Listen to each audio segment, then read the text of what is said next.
आज बात होगी ऐसे 7 ग्रहों की जो अपनी मर्जी के मालिक हैं।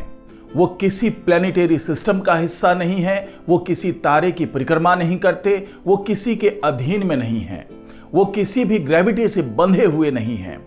यानी कि वो आकाश गंगा में कहीं भी अपनी मर्जी से आ रहे हैं, जा रहे हैं।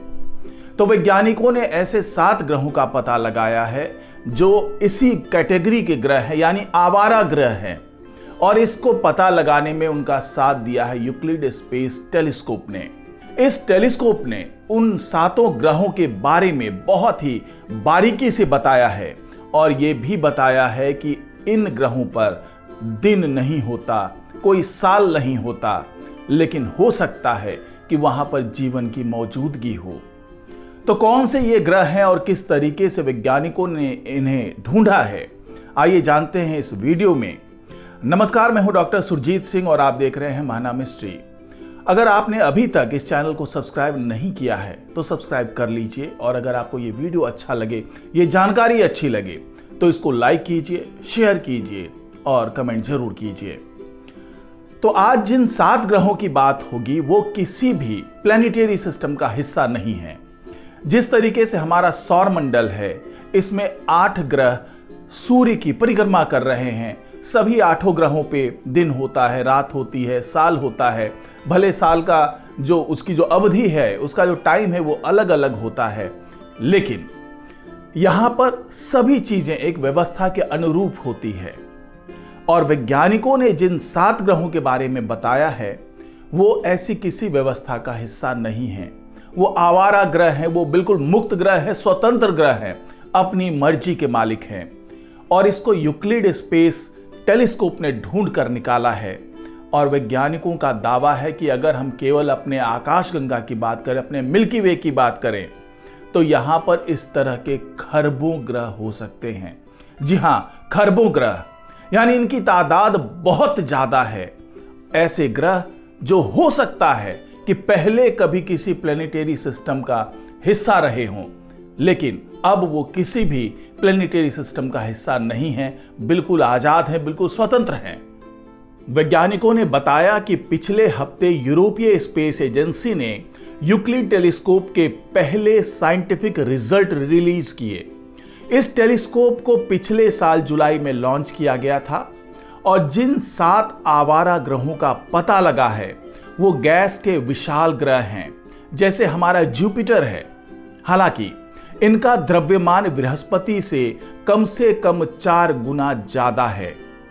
इन ग्रहों को पृथ्वी के सबसे करीबी तारा निर्माण क्षेत्र, जो स्टार फॉर्मिक रीजन होते हैं, और ये नेबुला में देखा गया। ये जगह पृथ्वी से 1500 प्रकाश वर्ष दूर है। जो ओरियन नेबुला है वो हमारी पृथ्वी से 1500 लाइट ईयर दूर है और इसी नेबुला में इन 7 ग्रहों को देखा गया, इन 7 आवारा ग्रहों को देखा गया है। यूक्लिड टेलीस्कोप ने पहले खोजे जा चुके दर्जनों अन्य ग्रहों के होने की भी पुष्टि की है जो किसी तारे की परिक्रमा नहीं करते। वैज्ञानिकों के मुताबिक ये संभवतः किसी आइसबर्ग का सिरा जैसा है और उन्होंने बताया कि ऐसे ग्रह किसी तारे की रोशनी को रिफ्लेक्ट नहीं करते, जिस वजह से उन्हें खोजना मुश्किल हो जाता है। ये भूसे के ढेर में सुई खोजने जैसा है। कुछ रिसर्च में ये पता चला है कि हर एक तारे से कम वहां पर 20 ग्रह ऐसे होते हैं जो उसका चक्कर नहीं लगाते। इस हिसाब से हमारी आकाश गंगा में ही आवारा ग्रहों की संख्या खरबों में हो सकती है। अब ऐसे ग्रहों को और भी डिटेल से जानने के लिए, उसका और विस्तार से अध्ययन करने के लिए साल 2027 के बाद साइंटिस्ट को और ज्यादा डाटा मिलने लगेगा, क्योंकि तब अमेरिकी अंतरिक्ष कंपनी जो है, जो नासा है, वो रोमन स्पेस टेलीस्कोप को लॉन्च करेगी, जिसका फोकस ऐसे ग्रहों पर होगा जो आवारा है, जो किसी प्लैनेटरी सिस्टम का हिस्सा नहीं है। यानी 2027 के बाद हमें ऐसे ढेर सारे ग्रहों का पता लगेगा। हालांकि अभी यूक्लिड स्पेस टेलीस्कोप लगातार ऐसे ग्रहों पर नजर बनाए हुए है। साथ ही यूक्लिड टेलीस्कोप जो डार्क एनर्जी है, जो डार्क मैटर है, उस पर भी बहुत बारीकी से अध्ययन कर रहा है और इसी दौरान उसे दर्जनों इस तरह के ग्रह मिल रहे हैं। और जिन 7 ग्रहों के बारे में उसने अभी बताया है, जो scientific data European space agency ने रिलीज किया है, उसमें यह साफ तौर से कहा गया है कि हो सकता है कि यह केवल गैसीय ग्रह हो, यानी कि इस पे कोई ठोस सतह ना हो। इसके बावजूद वहां पर जीवन किसी न किसी स्वरूप में मौजूद हो सकता है। हालांकि यहां पर किसी भी तारे की रोशनी नहीं पहुंचती है और यह ग्रह पूरी तरीके से अंधेरे में डूबा हुआ ग्रह है। यहां पर कभी दिन नहीं होता और चूंकि ये किसी तारे की परिक्रमा नहीं कर रहे हैं, तो यहां पर कोई साल नहीं होता, बल्कि ये अपनी मर्जी से मूव कर रहे हैं, गैलेक्सी में एक जगह से दूसरी जगह जा रहे हैं।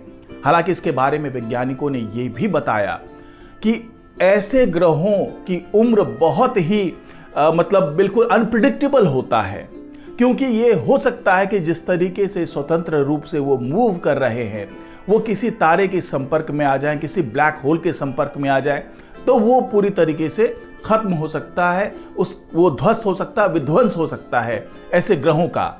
इसलिए इसके बारे में बहुत प्रिडिक्ट करना मुश्किल होता है। साथ ही चूंकि ये किसी तारे के पास से नहीं गुजर रहे होते हैं, यानी वो किसी तारे की रोशनी को रिफ्लेक्ट नहीं कर रहे होते हैं, तो किसी भी टेलीस्कोप को इसके बारे में पता लगाना बहुत मुश्किल हो जाता है। क्योंकि जो एक्सोप्लैनेट्स के बारे में वैज्ञानिक पता लगाते हैं, जो किसी प्लैनेटरी सिस्टम का हिस्सा होता है, वो अपने तारे के पास से जब गुजरता है, तो जिस मात्रा में उस तारे की रोशनी रुकती है, उसी मात्रा का आकलन करके जो तमाम अत्याधुनिक टेलीस्कोप हैं, वो ये पता लगा पाते हैं कि कोई ग्रह उस तारे के आसपास मौजूद है, यानी उस प्लैनेटरी सिस्टम का हिस्सा है। लेकिन ये ग्रह चूंकि किसी प्लैनेटरी सिस्टम का हिस्सा नहीं है, इसलिए किसी तारे के पास से गुजरते नहीं हैं। इसलिए इनका जो पता लगाना है, वो वाकई जैसा वैज्ञानिकों ने कहा कि भूसे की ढेर में एक सुई ढूंढने की तरह है। लेकिन फिलहाल अब इन 7 ग्रहों के बारे में वैज्ञानिकों को पता चल गया है और उसके बारे में और बारीकी से अध्ययन में वो जुटे हुए हैं। तो आज की रिपोर्ट में फिलहाल इतना ही। नमस्कार।